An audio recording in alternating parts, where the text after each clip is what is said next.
আসসালামু আলাইকুম, আশা করি সবাই ভালো আছেন। আপনারা ভালো থাকলেও আমার মনটা ভালো নাই। ছাদ বাগানের অবস্থা তো দেখতেছেন, পুরা ঘাস আর আগাছা দিয়ে ভরা। যদিও মাঝখানে মাঝখানে কিছু শাকসবজি একাই হয়েছে, যে পুঁই শাক একাই হয়েছে, লাগাইও নেই। এই পাট শাকগুলো অনেক আগে বুনছিলাম খাওয়ার জন্য, এর মধ্যে কয়েকটা রয়ে গেছে। এখন তো দেখে মনে হতেছে যে পাট বুনে রাখলেও ছাদ ভর্তি পাট হইতো। পাটের যে দাম, আগে নাকি পাট বিক্রি করে মানুষ কি বলে ইলিশ কিনে আনতো। এই যে ধনসাও হয়েছে, মজা করি যাই করি মনটা ভালো না, ঠিক আছে।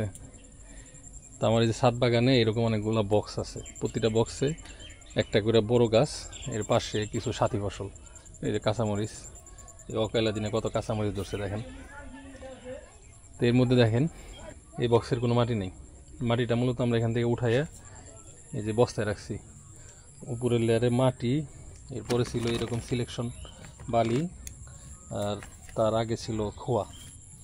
মানে এই ফ্লোরের উপরে ছিল খোয়া, তার উপর সিলেকশন বালি, তার উপরে মাটি। যার কারণে বক্সে যখন বৃষ্টির পানি পড়তো, পানিটা ওই মাটির থেকে একদম এদিক দিয়ে ফিল্টার হয়ে বেরোয় যেত। তো তাহলে এখন বলতে পারেন যে ভাই এটা খালি করছেন কেন? আসলে শুধু এটা না, এটার পাশাপাশি যে এটাও খালি করা হবে। এই যে বৃষ্টির কারণে করতে পারি নাই। দেখতে পাচ্ছেন এখানে বাঁশ বাঁধা হয়েছে। তো এই দেখেন, এই যে বক্সের পাশাপাশি আমার এই যে ওয়ালগুলোও ভাঙতে হইতেছে। তো কেন ভাঙতে হইতেছে সেটা দেখাবো। সেটা দেখার জন্য আমাদের নিচে দোতলার একটা রুমে যেতে হবে, তাহলে আপনারা বুঝবেন। তো তার আগে বলি, এই যে বক্সটা করা হয়েছে, হ্যাঁ, এই বক্সটা করা হয়েছে মূলত মূল যে ছাদের উপর তো টাইলস হয়েছে, এখানে তো কোনো টাইলস নাই। ছাদের উপরে মানে মূল ছাদে আমরা আলকাতরা মারছিলাম প্রথমে, তার উপর বালি দিছি। বালি দেওয়ার পরে হচ্ছে এই ঢালাইটা দেওয়া হয়েছে। তারপরে এই যেগুলো ওয়াটার প্রুফ কোটিং, ঠিক আছে। এই সাইডে 5 ইঞ্চি একটা ইটের ওয়াল, এই সাইডেও 5 ইঞ্চি একটা ইটের ওয়াল। এখন যেটা প্রবলেম হয়েছে, আমার মিস্ত্রিরা বলতেছে যে এই ওয়াল চোয়াইয়া, মানে এই 5 ইঞ্চি ওয়াল চোয়াইয়া পানি আমার ঘরের ভিতরে ঢুকতেছে একটা ইলেকট্রিক লাইন দ্বারা। তো চলেন দোতলায় যাই, তাহলে বুঝতে পারবেন। কিন্তু আমি এইটার মাটি সরানোর পরে এখানে ওইরকম কোনো লক্ষণ দেখতেছি না যেটার ভিতর দিয়ে পানি লিক হইতে পারে, ঠিক আছে। তো এটা পরীক্ষার দরকার আছে, এখানে একদম পানি বাজায় রাখতে হবে। কিন্তু যেহেতু বৃষ্টি হইতেছে কন্টিনিউয়াসলি, এর জন্য পরীক্ষাটা করতে পারতেছি না, কারণ ওই সাইডের ওয়াল বৃষ্টিতে ভেজা থাকে। তো পানিটা আসলে কোথার থেকে যেতেছে, ছাদের থেকে যাচ্ছে নাকি বক্সের থেকে যাচ্ছে নাকি ওয়াল চয়ে যাচ্ছে, বোঝা যাচ্ছে না। তো এই রুমে যখন ইন্টেরিয়রের কাজ শুরু করছি, তখন এসে ধরা পড়লো কি, এই যে এখানে একটা সুইচ বোর্ড, আর এই যে এখানে কারেন্টের একটা সুইচ বোর্ড। ওই যে ওই সুইচের ভিতর থেকে এই যে পানির দাগ, এই পানি, বৃষ্টির পানি ফোঁটা ফোঁটা এইখানে পড়তেছিল। তো ওইটার পানিটা কোথার থেকে আসতেছে এটা আমরা বুঝতে পারতেছিলাম না। পরে ভাঙ্গা দেখা গেল এই কারেন্টের লাইনের ভিতর দিয়ে পানি আসতেছে না, পানি আসতেছে মূলত ওই প্লাস্টারের ভিতর দিয়া, মানে ঘাইমায়। তারপর ওখানে যেহেতু একটা ছিদ্র পাইছে ওই পাইপের কারণে সমস্ত পানি জৈমায় ওই দিক দিয়ে বের হয়েছে। মানে এটা একটা ডেঞ্জারাস বিষয় না? যদি আপনার এরকম কারেন্টের সুইচ বোর্ডের ভিতর দিয়ে যদি পানি বের হয়, তাহলে কারেন্টের সুইচ টুইচ দিলে তো পুরো বাড়ি মানে কারেন্ট হয়ে যাবে।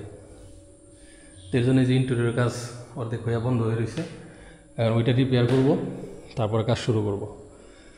তো তাও ভালো যে বাড়িতে উইঠে একদম ইন্টেরিয়র কমপ্লিট করার আগেই ধরা পড়ছে, নাহলে তো আরও বিপদে পড়তাম।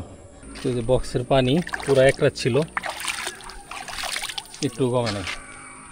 তো এই সেন্সে বলা যায় যে এটা মোটামুটি ওয়াটারপ্রুফ।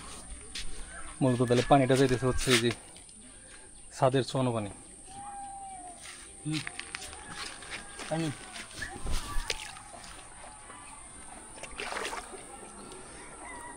ছাদের পানি বেরোনোর জন্য যেরকম পাইপ ঢুকাই দিতেছি ছাদের একটু উপর দিয়ে। জিনিসটা আমি ভালোভাবে ক্লিয়ার করে বোঝাইতেছি একটু পরে, তাহলে বুঝবেন। শোনো, এই তোমার ওই সাইডে যাওয়ার জন্য না, ওই যে বাঁশ আছে না, ওই বাঁশ এমনি ক্রস করে একটা বাঁশ বেঁধে নাও বা তক্তা বিছাই নাও 2-3টা। একবার তোমার ওই ওই পাইপ আর ওই পর্যন্ত দেওয়া লাগবে। তো ফাইনালি রিপেয়ার করা শেষ। একদিক থেকে ভালো যে ইন্টেরিয়র করার আগে এই জিনিসটা ধরা পড়ছে, তা না হলে তো খুবই বিপদে পড়তাম। তো সব ভালো তার, শেষ ভালো যার। তো এই যে ফাইনালি এদিকের যে পাইপ ছিল পুরোটাই উঠায়া নতুন করে আবার একদম প্লাস্টার করে সিল করে দিলাম। আর এই তারটা আমরা ওই ইন্টেরিয়রের যে বক্স, ওই বক্সের ভিতর দিয়ে বোর্ডের নিচ দিয়ে নিয়ে আসবো, তাহলে আমার ওয়ালের ভিতরে কোনো ফাঁকা থাকলো না। বিষয়টা আমি একটু প্র্যাকটিক্যালি ব্যাখ্যা করি, নাহলে আপনারা বুঝবেন না। I love you too. ধরেন এটা হচ্ছে ছাদ, ঠিক আছে, এটা হচ্ছে আমার সেপটিক ট্যাঙ্কি, আমার ঘরের পিছনে যে সেপটিক ট্যাঙ্কি, এটা হলো সেই সেপটিক ট্যাঙ্কি। যেটা হয়েছে এই কদিন, এই সেপটিক ট্যাঙ্কির উপর বৃষ্টির পানি পড়ে সব পানি এদিক দিয়ে যায়, যে পাশের জমিতে যাইতো। তো জমিতে যাওয়ার সময় আমার মানে মাটি টাটি ভেঙে যেত, তখন আশা পড়ে গেছিল। এদিকে শোনা যাও, বাবা একটু কথা বলতেছে। তো পরে আমি যেটা করছি দেখেন, এই চারপাশে একটা করে ইট দিয়ে একটা বাউন্ডারির মতো করছি। আমি চাইছি পানিটা এই দিক দিয়ে না যায়, আমার এই যে এই দিক দিয়ে করা যাক। তো সেটা কাজ করছে। কাজ করলেও কিছু কিছু পানি কিন্তু আটকে থাকে, যেমন এই যে এটা হচ্ছে আমাদের টিনের ঘর। এই ইট দেওয়ার কারণে দেখছে এই পানিটা যাতে টিনের ঘরে না যায়, তো ওই পানিটা আটকে রয়েছে। আমার ছাদে একই ঘটনা ঘটছে। তো এটার সাথে ছাদের পার্থক্যটা কি, এই যে মূল ছাদ, হ্যাঁ, এই মূল ছাদের উপর এখানে কোনো টাইলস নাই। তো টাইলস যেটা করে, টাইলসের যে সিমেন্টটা, সেটা কিন্তু অতটা লিকুইড থাকে না, মানে একটু শুকনা শুকনা বালি মিশায়। তো আমার যেটা ধারণা না, এটাই হয়েছে, সেটা হচ্ছে যে এই টাইলসের পুডিংয়ের ফাঁক দিয়ে, সব জায়গায় পুডিং হয়তো ভালোভাবে দেয় না ওরা, পুডিংয়ের ফাঁক দিয়ে এই যে ওই সিমেন্ট টিমেন্ট ভেদ করে মূল ছাদে এসে পানি এরকম জমছে, ওই যে ওখানে যেরকম পানি জমছে, ঠিক আছে। জমার পরে এই যে এই ওয়ালের বাধার কারণে পানিগুলো সব জায়গাতে বের হতে পারে নাই। কিন্তু এই যে ইটের যে ওয়াল করছে, এই ওয়ালের মাঝখানে যে এরকম কোথাও হয়তো একটু ফাঁকা রাখছে, সেই ফাঁকা দিয়ে এইদিকের যে আউটসাইডে যাবার প্লাস্টার করছি, রং করছি, ওইটার ভিতর দিয়ে হলো পানিটা চোয়ায় নিচ দিকে নামছে। নিচ দিকে নামার পরে আমার ওই রুমের ভিতরে হলো ওই ইলেকট্রিক সুইচের যে একটা ফাঁকা পাইছে, মানে ওখানে পাইপ ঢুকানো ছিল ওয়ালে, সেইটা দিয়ে আমার রুমের ভিতরে ঢুকছে। তো এখন আমি এটা সমাধান করলাম কীভাবে, এই যে এরকম পাইপ নিছি, ঠিক আছে, সরো, এরকম পাইপ নিয়ে আমি এই পাইপ নিয়ে কী করছি, এই যে মূল যে ছাদ, এই মূল ছাদের আর এই যে যেখান থেকে ইটের ওয়াল শুরু হয়েছে ওইটার ঠিক এই লেভেল কইরা এরকম অনেকগুলো পাইপ দিয়ে দিছি। তো তার মানেটা কি, যে যদি কখনো এরকম টাইলসের নিচেও পানি মূল ছাদে যায়, সেই ছাদের পানি বের হয়ে যাওয়ার জন্য ওই পাইপগুলা ইউজ হবে। তো সেই পাইপগুলাই হচ্ছে ওই যে ওই লাইন। এখানে বলে রাখা ভালো, 99% পানি ওই টাইলসের উপর দিয়েই পানি নিষ্কাশনের যে আমাদের মেন একটা লাইন আছে, সেই লাইন দিয়ে নিচে চলে আসতেছে। বাট 1% পানি হয়তো ওই টাইলসের ফাঁক দিয়ে মানে মূল ছাদে চলে আসতেছে, সেই পানিটাই হচ্ছে এই পাইপ দিয়ে বের হয়। তার মানে আমার ওয়াল ড্যাম্প হওয়ার চান্স কমে গেল। একেবারে যে হবে না তা না, হইতে পারে। আর পৃথিবীর সবার বাড়ির ওয়ালই ড্যাম্প হয়, ড্যাম্প না হলে তো আর ড্যাম্প গার্ড, তারপরে নুনা গার্ড, এরকম এই কেমিক্যালগুলো থাকতো না, তাই না?